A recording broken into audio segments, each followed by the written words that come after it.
ప్రభుని నమ్ముకున్నందుకు ఇంటికల్లో కూడా అదింట్లో ఉన్నామంటే వాళ్ళు ఇండైరెక్ట్గా ఏదో హారాస్మెంట్ చేస్తూ ఉంటారు. ప్రభుని నమ్ముకున్నందుకు ఫ్యామిలీ వాళ్ళు కూడా ఏదో విధంగా హారాస్మెంట్ చేస్తూ ఉంటారు. వీధి వాళ్ళు, ఊరి వాళ్ళు కూడా చీటికి మాటికి ఏదో తగులాడుతూ ఉంటారు. మనం వాళ్ళని ఇబ్బంది పెట్టలేదు, మనం ప్రార్థన చేసుకుంటున్నందుకు వాళ్ళు ఉన్న దయ్యాలన్నీ గలిబిలవుతూ ఉంటాయి. అర్థమైందా? ఒకసారి ఎక్కడికో ఒక కూటం వెళ్తే, మధు గారు మేము కలిసి ఎక్కడికో సువార్తకి వెళ్తే అక్కడ ప్రార్థన చేసి వెళ్ళిపోయాము.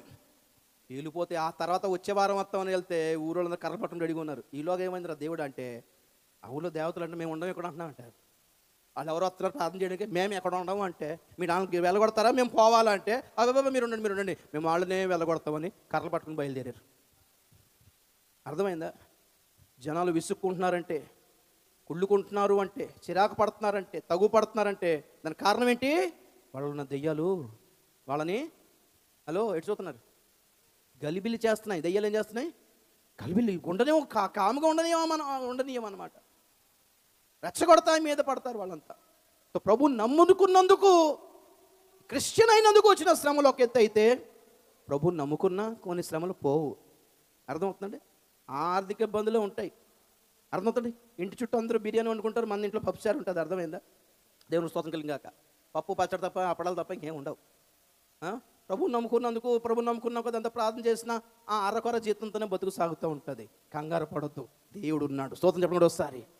సహనము కావాలి. ఈ అసహనమును, జనుల అవహేళనను, ఎగతాళని మీరు జయిస్తే ఈ శ్రమే తప్ప చచ్చిపోయిన తర్వాత ఏ శ్రమ లేదు. స్తోత్రం చెప్పండి ఒకసారి.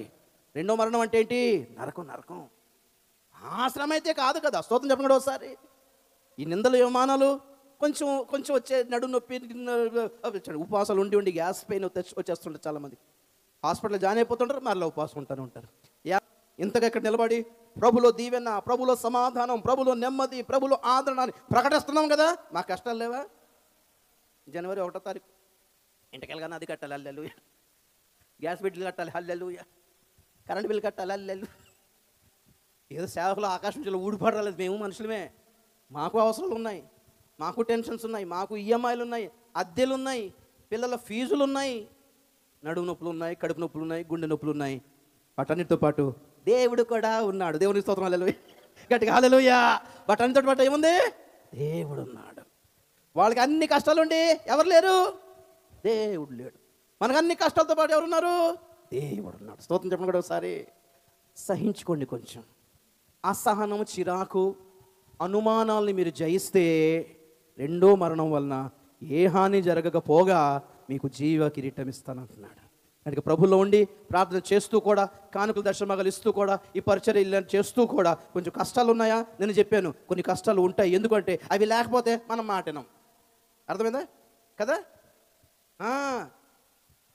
దేవుడు కొన్ని కష్టాలకు ఉంచేస్తాడు. ఎందుకంటే ప్రభు అంటే కంగారు పడక నేను ఉన్నాను కదా అంటున్నాడు. హల్లెలూయా. ఒక్క కాలు నడవత్తలేదు ప్రభు, నేను నడిపిస్తాను కానీ వాళ్ళు కుడుతున్నాడు. నువ్వు నిలబడి పరిగెత్తావు అనుకో, పారిపోతావు. కాబట్టి దేవుడికి స్తోత్రం కలిగాక. అలాగా నాకు చిన్నప్పుడు భయంకరమైన ఆస్తమా ఉండేది. బాగా దేవునిలోకి వచ్చిన తర్వాత ప్రార్థన చేస్తే ప్రభు కనిపించి ఒక మాట అన్నాడు, దీని గురించి ప్రార్థన చేయకన్నాడు. ఇది ఒక్క దాని వల్ల నువ్వు లొంగుతున్నావు, లేకపోతే నేను పట్టుకోలేము. హల్లెలూయా. ప్రభు అందరూ బాగా చదువుకున్నారు, నన్ను ఎందుకు కాలేజీ పంపించలేదంటే, నువ్వు కాలేజీ నుంచి అటు నుంచి అటే పోతావు, సేవ ఎవరు చేయాలి? హల్లెలూయా. ఇందుకు ఎవరితో అన్నాం.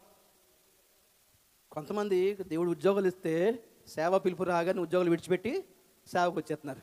మరి మేము కూడా వద్దాం కదా అన్నాను ప్రభుత్వం. ప్రభు నువ్వు రావు, అందుకే నీకు ఉద్యోగం ఇవ్వలేదు. దేవుని స్తోత్రం.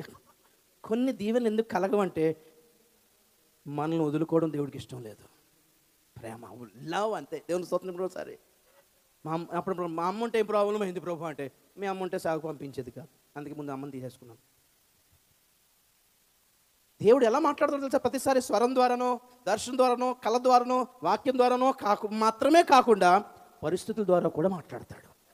పరిస్థితులు అలా కలుగు చేస్తే ఇక లాస్ట్కి ఏమవుతాయి? ఇక జాబ్ అప్లై చేసి అక్కడ వ్యాపారం చేయడానికి ట్రై చేసి ఇక అన్ని వీటిలో ఫెయిల్ అయిపోయి, ఎంత ప్రార్థన చేసినా, ఎంత కానుకలు ఇచ్చినా అసలు ఏం సక్సెస్ అవ్వట్లేదు అంటే దేవుడు అంటున్నాడు, ఇంకోలాగా ఆలోచించోసారి అంటే అప్పుడు అనిపిస్తుంది, ఇక ఎందుకు లాస్ట్కి సేవ చేద్దాం అనిపిస్తుంది. హల్లెలూయా. మామూలుగా మాటిన వాళ్ళకైతే సేవకుడు బలపరుస్తాడు. బ్రదర్ రండి, ప్రచారం చేయవచ్చు కదా, రావచ్చు కదా మీరు అంటే వాళ్ళు బైబిల్ కాలేజ్కి వెళ్ళిపోతారు. ఇంకొందరిని అన్ని విధాల అరికడితేనే కానీ, ముట్టడి చేస్తేనే కానీ ఒక దారిలోకి రారు. స్తోత్రం చెప్పండి ఒకసారి. జీవితంలో సక్సెస్ లేదా, జాబ్స్ రావట్లేదా, వ్యాపారం సక్సెస్ అవ్వట్లేదా, డబ్బులు ఇన్వెస్ట్ చేస్తున్నా లాభం రావట్లేదా, ఒక్కసారి పైకి చూసి చూడు, దేవుడు సేవ పిలుస్తున్నాడేమో మరి. హల్లెలూయా, హల్లెలూయా. నిజం చెప్తున్నాను ప్రియులారా.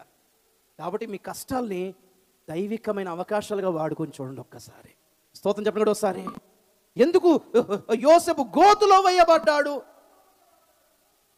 ఎందుకు గోతులో నుంచి తీసి మళ్ళీ ఇష్మాయేలుకి ఆమె వేయబడ్డాడు? అక్కడ గోతులో కనుక దేవుడు బయట తీసి ఉండకపోతే అందులోనే చచ్చిపెట్టాడు. అర్థమైందా?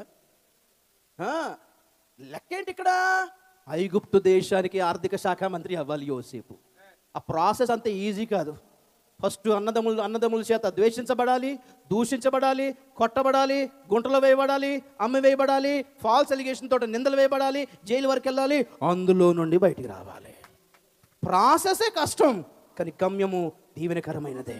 హల్లెలూయా, హల్లెలూయా. దేవుడు మనలో జీవితంలో చేసే కార్యాలు కష్టతరమైనవే, కానీ అద్దరికి వెళ్ళి చూడండి ఒక్కసారి, అవతల వైపు చూడండి ఒక్కసారి, మహిమ కనిపెడుతుంది, కిరీటం కనిపెడుతుంది, ఘనత కనిపెడుతుంది. మనం వెళ్ళాలి కదా. స్తోత్రం చెప్పండి కదా ఒకసారి గట్టిగా. హల్లెలూయా. స్మరణ సంఘంతో ప్రభు అంటున్నాడు, నీకు వచ్చిన శ్రమను చూసి భయపడకు, కొంచెం తట్టుకోగలిగితే నువ్వు జయిస్తావు. నరకం గురించి టెన్షనే నీకు లేదు. లాజరు నెమ్మది పొందుతున్నట్టుగా నువ్వు నెమ్మది పొందుతావు. ఇప్పటికి ఇంకోటి చెప్పేసి ముగించేద్దాం, మిగతా గారు చెప్తారు. ప్రకటన గ్రంథం 2వ అధ్యాయము 10